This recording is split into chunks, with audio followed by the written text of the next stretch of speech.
Welcome to INKOnversation, the podcast that fuels your entrepreneurial spirit, brought to you by INKOMOCO. We deliver thought-provoking conversations with industry leaders, game changers, and unsung heroes, all making an impact in their communities and shaping the future of business. Let's grow together and transform the world, one business at a time. Hello, my name is Emmanuel Gashagaza. I'm a senior business advisor here at INKOMOCO, and I will let our guest introduce herself. Thank you, Emmanuel, and thank you for having me on this podcast. My name is Doreen Orishaba. I'm the Managing Director of BasiGo Rwanda. Just 2 days old in this role, but really honored and excited to be leading the team as BasiGo expands into Rwanda. My background really is in electric vehicle development. I've been into this for more than 10 years. Started out at Kia Motors in Uganda. That's where I was first introduced to electric vehicle development. So I have a Bachelor of Science degree in electrical engineering and then a master's in engineering management. Some people usually ask me, how did you get into the vehicle world? I was really privileged to be introduced to vehicles at an early stage. However, my career was really greatly shaped when I joined Kia Motors, where at that time, when we said, okay, we're developing electric vehicles, the rest of the world was like, what are you doing? Especially the rest of Africa. I mean, it was the first project on the continent. And at that time, electric vehicles were being looked at as things that are far from us, things that were from the future. But I'm really glad that the adoption of the electric vehicle is becoming more and more commonplace at the moment. Thank you so much. Congratulations for your new role. Could you please tell us about BasiGo Rwanda and your big vision? So BasiGo is an e-mobility company with a vision to provide electric buses across African cities as a competitive alternative to the conventional diesel bus. We are headquartered in Nairobi in Kenya. That's where we started from. And in Nairobi, we started our operations as early as March 2022. That's when we had our first electric buses into operation. It also started out as a pilot, and we are proud that that has now grown to 21 vehicles in Nairobi, of which 19 are in operation with 6 different operators. So following the success of the pilot and then the plan for scale in Nairobi, the opportunity for Rwanda also came up. We have expanded now into Rwanda.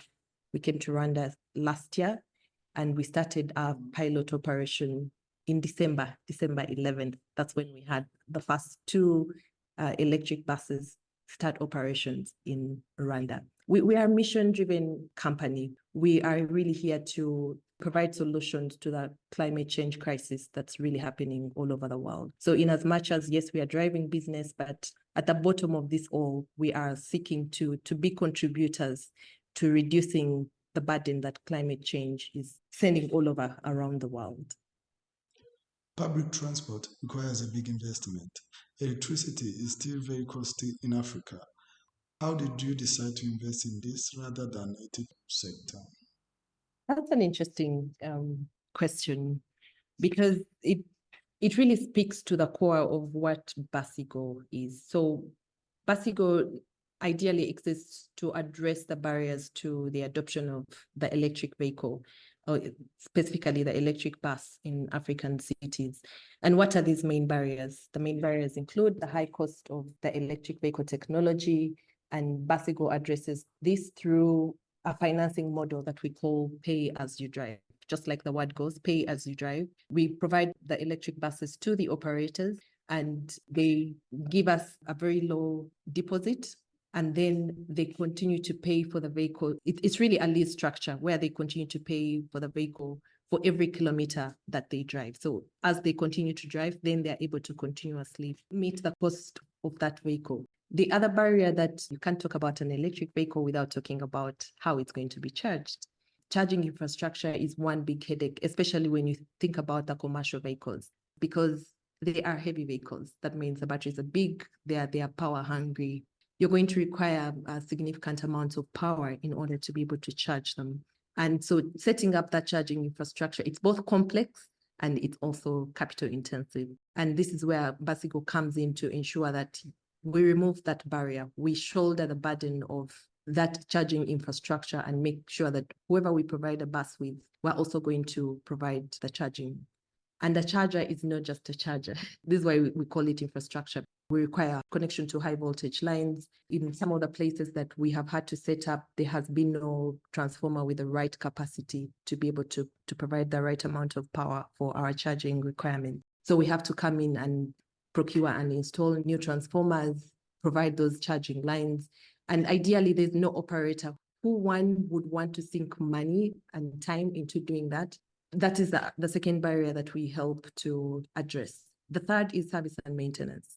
Of course, this being a new technology, everyone always wonders, okay, if I bring this new vehicle, how am I going to service it? Is the cost going to be very high? And usually we know that if cost is high, people will not want to venture into this, especially it being the commercial sector. So BasiGo has trained an expert team of technicians and mechanics and engineers that are able to competently service the vehicles and keep them on the road. We've taken the time to invest in what it takes to make sure that these buses are on the road and they're kept on the road every single day, despite it being a new technology. So in as much as we've been to places where people say, I'm not able to charge my phone, how are you going to be able to charge such a huge vehicle? Is there enough power in Kenya? Is there enough power in Rwanda? And is it cost effective? But the truth is today, electricity, it's a lot more affordable than the diesel. And I would like to applaud some of the governments that have gone ahead to incentivize the adoption of the electric vehicle. Case in point, in Kenya, there is a special e-mobility tariff that has been set up to support charging of the electric vehicles. Here in Rwanda, government has also set the e-mobility tariff. Whoever is charging an electric vehicle gets to benefit. So in as much as the cost of generating electricity may be high, but the governments have come in to subsidize. And that's the thing, on our side, we are consumers of the electricity that is being generated in the countries. The key thing to note here is, one, electricity has been made more affordable than the diesel, and the impact of that is definitely being seen in the operational cost of the buses. So comparing the cost of operating the diesel bus and comparing the cost of operating an electric bus, the benefit is already being seen. So yes, electricity may be very costly, but on the consumer end, it's been made more affordable. Yes, it does. And thank you so much. It's interesting how you started and have all the solutions that the people who wants to use the buses can have. But a quick one, how far can the bus run on one charge? So we do not have the same bus across two markets. Each market has its own product because the requirements of the market are separate. So in Nairobi, our buses have a range of 250 kilometers on a single charge. However, on a given day, they are still able to do as high as 400 kilometers. Reason being, they're able to take advantage of the off-peak hours where the buses can come back to the charging depots and top up to be able to run some more kilometers later in the day or so. In Rwanda, our buses have a range of 300 kilometers. And because, again, it's a different environment, our buses are able to run the whole day without even requiring that midday top up. Wow, that's really interesting. Another question. You have recently shared on your social media that your buses have mitigated over 500 tons of carbon emissions. Could you share more about that? And please tell us more about the environmental impact of your buses. Great. Yeah. So one key advantage of the electric bus is the electric vehicle leads to significant reduction in the greenhouse emissions. So you will hear them also being referred to as zero tailpipe emission vehicles. This is because they produce little to zero, really, tailpipe emissions. And that means at the end of the day, there's going to be less CO2 that's being emitted. So they are less pollutant than the diesel or the petrol-powered vehicles. That's one end of pollution. There's the other element of pollution, which is noise. If there is one thing that really excites me about the electric bus, the electric vehicle, it's about how quiet they are. They are quiet because it's a battery. What is making noise in the diesel-powered vehicles is the engine. So there is noise from the engine. the vibrations that are sent throughout the vehicle. However, in the electric bus, all that is eliminated and it becomes quiet. But then also these buses are leading to an improvement in the air quality. There's little to really zero tailpipe emission of the other pollutants. The target is that there should be an improvement of the air quality once you have a significant number of these electric buses and other vehicles on the road. So ideally, when we say the buses have now mitigated about 500 tons of CO2, what we're trying to say is, had these vehicles been diesel, that is the amount that would have been released into the atmosphere. But because they are electric vehicles, you're no longer making that pollution. We work with refugees and surrounding communities in Rwanda, Kenya, Ethiopia, and South Sudan, which are often located in rural underserved locations. How do you plan to include rural communities in achieving your goal of an inclusive, sustainable mobility revolution? Yes, thank you, Emmanuel. That's an interesting question, especially when we think about inclusivity. So for the beginning, as BasiGo, we are focusing on the cities, but then with a growth plan of addressing the upcountry requirements as well. So for now in Kenya, our operation is concentrated within the Nairobi metropolitan area. The buses that we have, they're providing services within Nairobi. In Rwanda, we've also started out within just Kigali. But as part of growth, we would be addressing the requirement to provide these buses for transport along upcountry routes. And that's going to come as we grow our charging network. That is also going to come as we grow our service network. So all those may be part of the growth plan. And you may want to know that one of our values, our key values as BasiGo, is accessibility. Our dream is to ensure that as many people as possible can access the electric bus. Yeah, but for now, we are hoping that the rural area dwellers will experience the bus when they come to the city. But in a couple of months, years, we should be able to take the electric bus to them as we grow that supporting infrastructure. As a follow-up question, most of our clients are MSMEs who need to transport goods from smaller markets to secondary cities. Are there any plans to incorporate logistical and freight services? Yes, absolutely. Trucks are part of our growth plan, part of our growth strategy as well. We've started with buses, but we are looking to conquer the commercial vehicle space, which includes the truck. Because right now we are focused on fast meeting the demand.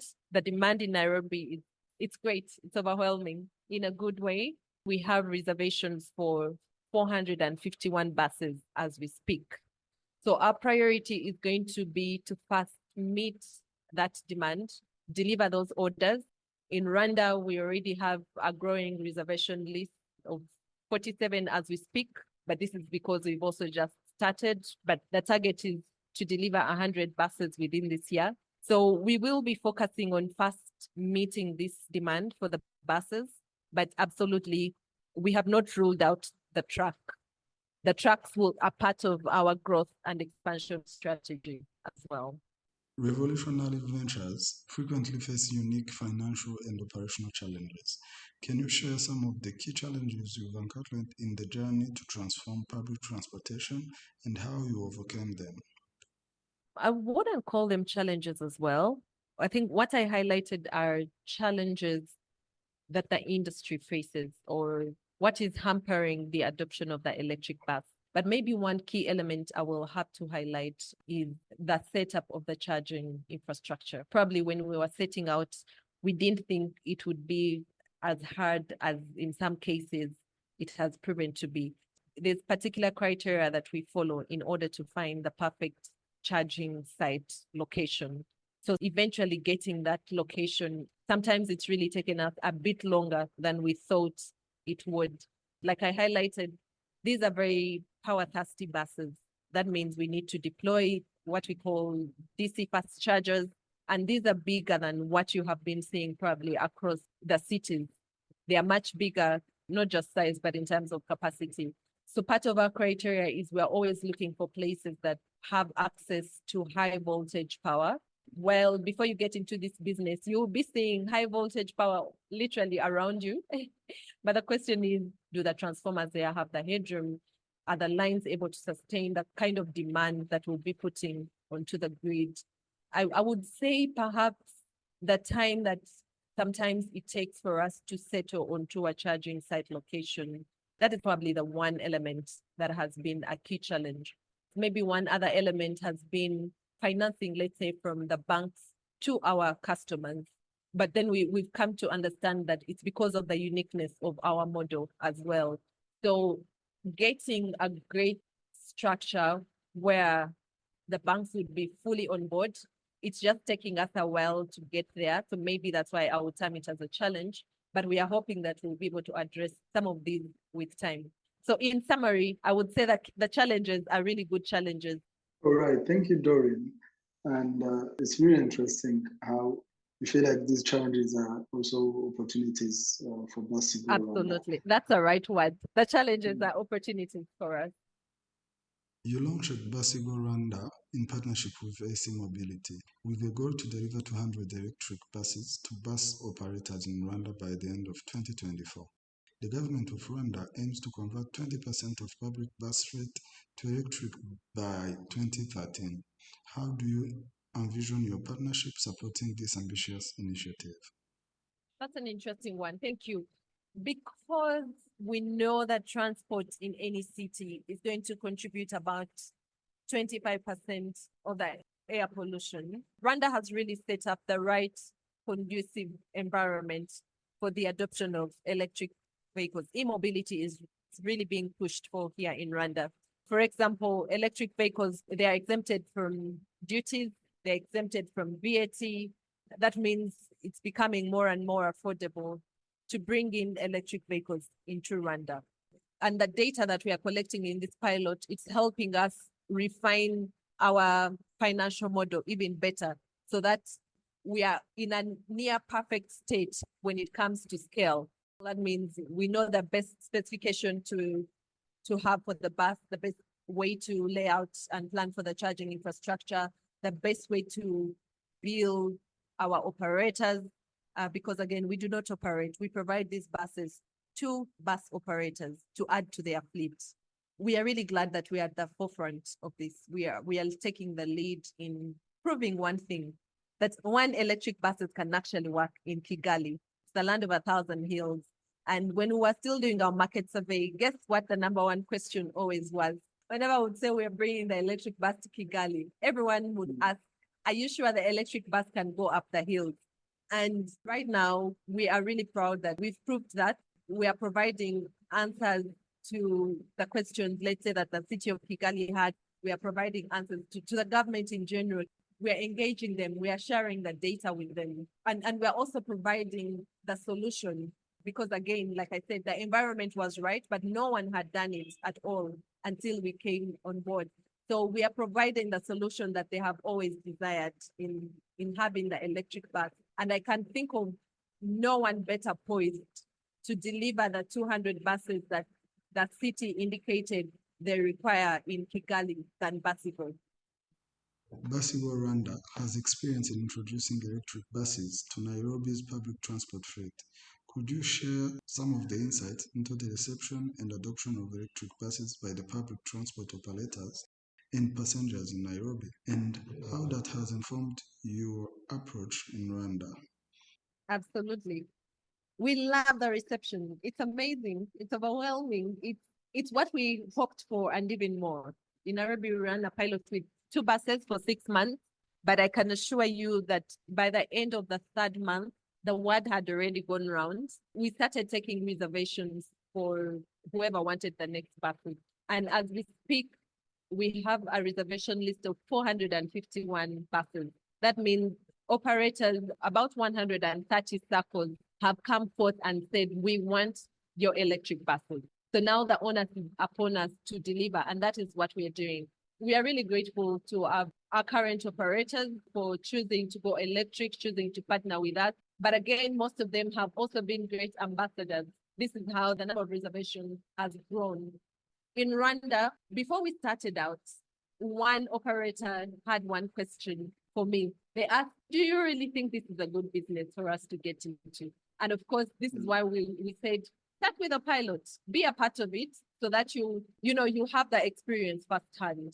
And I can tell you that by the end of the first month, they were already beating down a door for more buses. They have seen how the bus operates, they have seen the operation, they have looked at how it compares with their diesel fleet.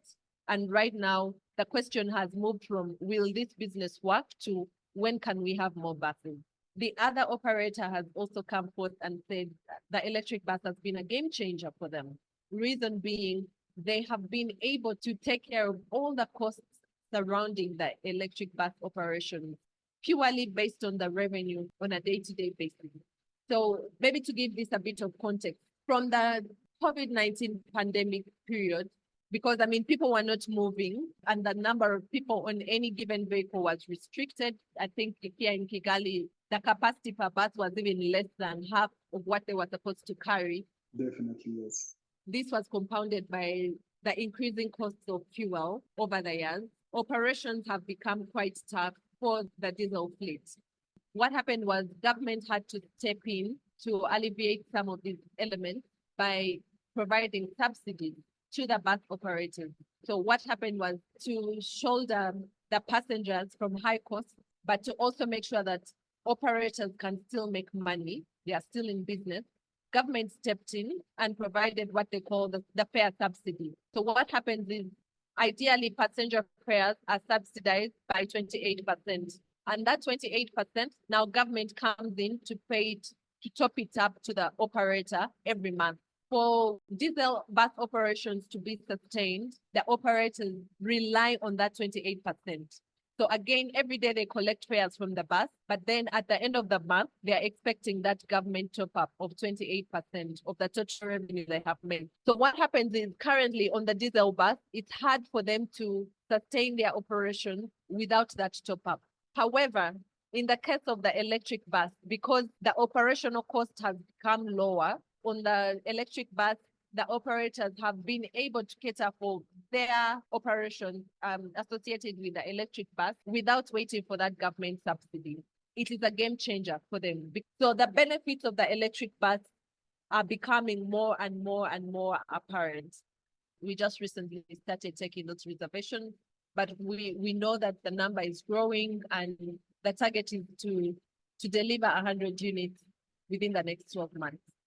The demand is overwhelming, and we have several of them who may even be new operators, but because they have heard of how well the electric bus is performing, they're like, my next fleet has to be the electric. And we are really excited about making the electric bus fleet a reality for most of them. Looking ahead, what are your aspirations and future plans in terms of expanding your innovations across Africa? Are there specific regions or cities you are targeting for growth? I think we are in a great position where I could say we're becoming masters at this. So in as much as, yes, we have demand already to satisfy in these two countries, when another opportunity in another country sets itself, we're not going to say no, that's for sure. Our mission is to cover Africa. So we are willing to take this model, to take the BasiGo business model wherever it's going to make great business sense for us, wherever it's going to make great economic sense for the bus operators. We target areas where there's, one, sustainable energy, two, if there is even government incentives to encourage the adoption of the electric vehicles, such as the right tax regimes, such as favorable electricity tariffs, that even makes our work easier. It makes the model much easier to implement in such places where the market at the end of the day is what's going to determine. Is there a market? As long as there's a market, as BasiGo, we are happy to provide solutions across different countries in Africa. To wrap things up, for other entrepreneurs and innovators in the green technology space, what advice would you offer based on your experiences in driving sustainable and impactful changes on the continent? First, understand what solution am I bringing? What am I trying to address? What specific need and challenge is there in the locality that I'm trying to target, in the niche that I'm targeting, what solution is going to meet a specific need. The other thing I would mention to them is that we have a culture at BasiGo, and I see how it has greatly helped in our communication with different stakeholders, with operators. And this culture that we have is keeping track of the impact that we are creating and being able to communicate that. It becomes very easy for us to have these conversations with different stakeholders. Case in point, the one area that we are also happy and really proud to talk about is how many diesel liters we avoid in our operations. We talk about diesel because, speaking about East Africa, none of the East African countries produces oil. We all import oil at the end of the day. We import diesel, and petroleum has proved to be the leading import in terms of value across all these countries. Look at Uganda, think about Rwanda, think about Kenya.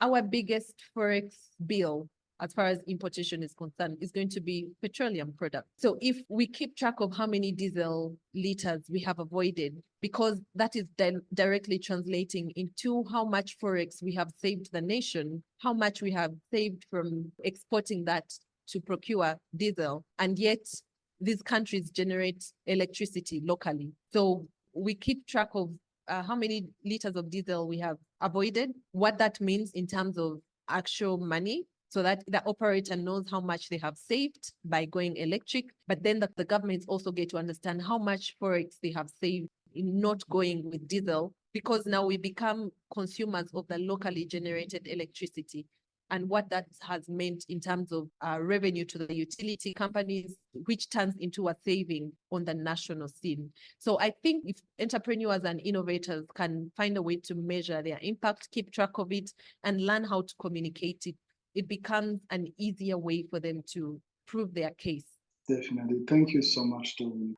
Thank you so much for your time and your insights in a good conversation. Absolutely. Thank you so much, Emmanuel. Thank you for having me.